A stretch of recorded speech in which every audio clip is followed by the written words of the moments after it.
Yo guys, what's going on, man? It's your boy George. We are back with another video on my channel. One love to everyone out there. Hope you're enjoying your Thursday. Today's video we're going to be reviewing the Chelsea versus Man City game. We're carrying on the series of the retro matches where we break down old matches from the past and we really dissect the teams that win and just replicate all their tactics from real life and we put it into FIFA. You know how we do, man. So obviously we came out 1-0 winners thanks to Havertz with a nice nonchalant goal, going around the keeper, tapping it in the goal, making it 1-0. And even before that goal, Chelsea were defending very well. And there's a lot of attacking patterns as well that people didn't really talk about and notice, which we are going to be talking about right now. So obviously this was the line that we had: Werner, Mount, Havertz, Kante, Jorginho, the wing backs of Chilwell, James, and obviously the three centre backs, Azpilicueta, Silva. Silva obviously came off for Christensen later on in the game, Rudiger and Edouard Mendy. Now, what was happening in the attacking phase for Chelsea is both the wingers in Havertz and Mount, instead of running in behind the defence, which Werner was doing, that was his job, instead we had the wingers come short, drawing out the opposing fullbacks, which left space on the wings for Werner to run into. That was a very common theme for Chelsea and it worked out very well. Diaz couldn't keep up of Werner and Werner's movement was actually very good in the game. But if it wasn't for Mount and Havertz dropping deep to receive the ball, drawing out the opposing fullbacks, this wouldn't happen. And obviously when the chances provided for the wing backs like Chilwell and James, they would try and get in behind also, trying to exploit that space which the opposing fullbacks have left. You know, obviously with the wingers coming very short, it tracks them, you know what I mean, so it leaves space out on the wings for either Werner or the fullbacks to run into. Obviously you had Jorginho as well, your deep line playmaker, very important, receiving the ball off the centre backs to progress the play. And obviously you had Kante making some very intelligent runs inside the box, drifting forward and obviously doing his part defensively as well. Had a very good game, solid game. Now the last thing I want to talk about before I get into the instructions, and obviously now we're going to be talking about the centre backs in Thiago Silva, Rudiger and Azpilicueta, and why I personally feel that they won the game for Chelsea. Obviously you got Havertz as well and Werner doing their part in the offensive phase, but in the defensive phase for Chelsea, these guys, especially Rudiger and Azpilicueta, played a huge role in destructing Manchester City's attack. And how I mean by that is you have Bernardo Silva and Kevin De Bruyne in the half spaces, and sometimes Jorginho and Kante couldn't pick up them two players, so it left Rudiger and Azpilicueta to get very tight to these players. Because obviously if you don't get tight to Bernardo Silva or Kevin De Bruyne, that's when they're at their most dangerous. That's when you start to see all their abilities come to light, and you don't want that, you know what I mean. So what Tuchel decided to do, or instructed Rudiger to do, is to get tight to these players, make sure they don't have any room, force them back, which obviously helps out Chelsea a lot. And when Rudiger or Azpilicueta do get forward and let's say they do lose out in a duel, you have Thiago Silva here to sweep up. This is why he's arguably one of the most underrated players of this generation. I keep telling people this but they don't believe me, but yeah, Thiago Silva's not as aggressive as the likes of Rudiger or Azpilicueta, but what he does have is intelligence, the reading of the game. He reads situations before they're even manifested, and that's why he was in. And then obviously he got injured towards the end of the first half, and then Christensen came in, had a very good performance as well. But that was the main theme for Chelsea really. They didn't really press as much, you know. Obviously Tuchel likes that counter press, likes that aggressive press once they lose the ball. We didn't really see that a lot against Manchester City, because you have to be very careful, because Man City can play through that press and yeah, exploit you. And then once you're exploited and your players are out of position, yeah, Man City can have a field day. So yeah, Chelsea really just stayed very reserved, didn't really counter press at all. They made sure to get players back in numbers like Mount and Havertz coming back to create a four in the midfield, Werner staying up there for potential counter attacks. And obviously when Chelsea do win the ball back, quick counter attacks, quick fast transitions. I'm going to tell you guys how to create this counter-attacking system while playing possession base, because it's going to be a very in-depth tactical video. That's why I'm commentating for this one, because it might be very confusing if I don't. So I'm going to break down the tactics and then we're going to get into the instructions. Just had to give you a basic overall of how Chelsea played before I get into the nitty-gritty of the video, ladies and gentlemen. So now let's get into the tactics. Yeah, so pressure on heavy touch. Like I was telling you guys, Chelsea didn't really press as much compared to other games, you've seen in the past with Tuchel. You know, Tuchel's theme has always been press, press, press once you lose the ball. But you know, with Manchester City, you got to be very intelligent. You got to know what you're doing when you do so. But Chelsea have always been known to be rugged defensively, and it really worked out in this game against Manchester City.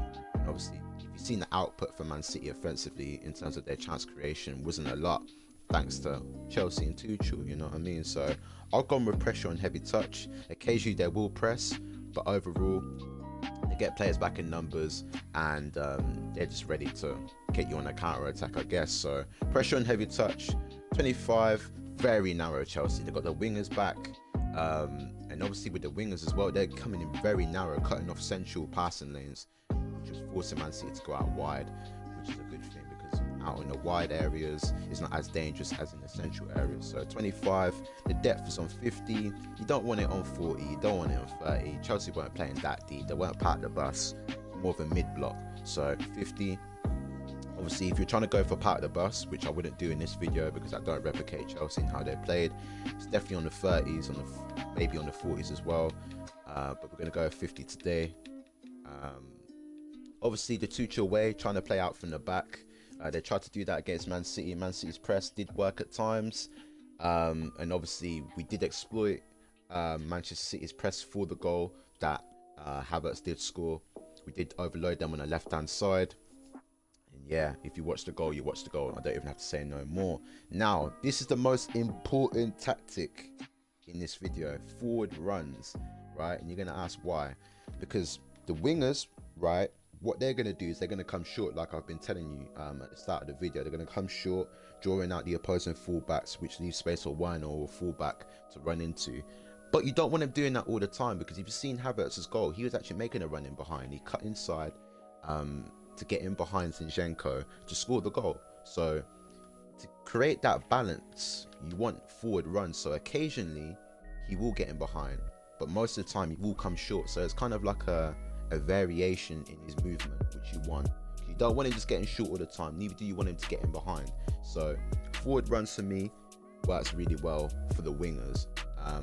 Obviously got the 40 depth. You want the wingers narrow, and then you want the fullbacks, or the wing backs I should say, creating the width for the team. So I've got him 40. Players in the box. Now for me personally, yeah, anytime I have the players in the box around 6, 7, you have like CDMs trying to get in the box, or CDMs pushing forward. I don't really like that. So because Chelsea were very defensive, Jorginho weren't going forward as much. You had Kante being the one that was more aggressive going forward. I'd have it on 4. The corners, free kicks, 3-2 personal preference there. So that's basically the tactics for Chelsea, how I seen them play. Now we're going to move on to the instructions. Edouard Mendy comes for crosses, sweeper keeper. Obviously, you know, Chelsea play over high line to a degree, so sweeper keeper would make sense. Thiago Silva, you don't want this on normal, and you don't want it on aggressive. You want him to kind of be the guy that's more reserved. So when Rudiger or Aspi does make a mistake and they do get caught out of position, which can happen, Thiago Silva will be there to cut out situations. But I have on conservative in interceptions. So that's the instructions for Thiago Silva. Deep line centre back. Aspilicueta, aggressive interceptions. You want him stepping out. You want him stepping forward, getting very tight to whoever's in them half spaces. Same with Rudiger as well. Aggressive interceptions. Chilwell, join the attack, overlap. It's pretty simple really, isn't it? You need these guys going forward to create the width for the team, with Mount and Havertz coming very narrow. So same instructions for James as well. Join the attack and overlap. Kante, almost your box to box. The only thing I've changed is aggressive interceptions and cover centre. Now the reason why it's covering the centre of the field with Jorginho is because the wingers are already coming back to help out. Do you know what I mean? So they don't have to, the likes of Jorginho, Kante don't have to go out wide to help out the fullbacks when you've already got Havertz and Mount doing that. Do you know what I mean? So cover centre, aggressive interceptions. Jorginho as your deep line playmaker, cutting off passing lanes. Stay back while attacking. Cover centre, free roam. If you've seen the game, Chelsea stay very compact and very narrow. So because I've got the depth and width on 20. I think I got the width on 25 as well. So huge emphasis on trying to cut off them passing lanes in the middle. So stay back while attacking, cut passing lanes, cover center, free roam. The free roam is more available when we're trying to build up. So he's going to receive the ball off the centre backs, and, just trying to find space in between the lines. So you want him to do that. So Mount, come back on defence, come short, and get into the box for a cross. He's pretty much a playmaker for Chelsea. If you've seen the goal, which Havertz scored, he was the one that made the assist. Getting the ball off Chilwell, looking up, threading that ball inside to Havertz, and yeah, Havertz does the rest, man. Need I say no more? Kai Havertz, come back on defence, cut inside, come short, and get into the box for a cross. It's kind of similar to Mount. The only thing I've done with chance creation is cut inside, because for the goal he did cut inside and he did make a run in behind. With forward runs, this will help out a lot as well. So cut inside, come short, come back on defence, and get into the box for a cross. Now Werner, drift wide, getting behind and stay forward. Now a lot of people might ask, well, why do you need drift wide? What does drift wide actually do? Drift wide does a lot, I'll tell you that right now, because when you drift wide, you pulling out a centre back, which leaves space in the middle for, let's say, a Havertz, a Kante to run into, right? And not only that, with, like I was saying, with Havertz attracting fullbacks towards him, it leaves space out on, let's say, it'll be the left-hand side. Wouldn't it be the left-hand side? Let's say the right-hand side. You know what I'm trying to say, though, innit? It leaves space out on the wings, innit, for Werner to run into. So I've gone with drift wide, get in behind, and stay forward. Tuchel masterclass, got the 1-0, got the Champions League, and I was happy, man. I didn't think we were going to win. I thought we were going to lose 1-0, actually. But yeah, man, Chelsea always prove me wrong. Anytime you expect Chelsea to lose, they win. And every time you expect Chelsea to win, they lose. Yeah, we do things differently. I can't lie, we do things differently, man. But that's me done. Hope you enjoyed the video. Hopefully it weren't too confusing for you guys. Make sure you share up the thing. Share this video to all your guys. Not only just Chelsea fans, man. Share this out to the world. Make sure my name gets out there, man. We're coming this year. We're coming, man. You know what I mean? Like this video. Comment. Let me know what you want to see in the future. Let me know what teams you want me to cover. Like I say, guys, some videos are very hard for me to do. I'm trying to cover this Bayern Munich one where they play, I think Nagelsmann plays a 3 at the back, but his main formation is a 4-2-3-1. And because he hasn't played the 3 at the back often, I can't really find any resources and like sources to find out how they play. So I'm finding it very difficult, guys, to do this video. But I'm still working on it, still trying. But yeah, many more videos to come. I've got a Mancini one coming up as well. Shout out to the brother that told me to do that video. I'm going to do that as soon as possible. Yeah, man. But like, subscribe, share the video. One love to all of you. Take care. I'm out. Adios.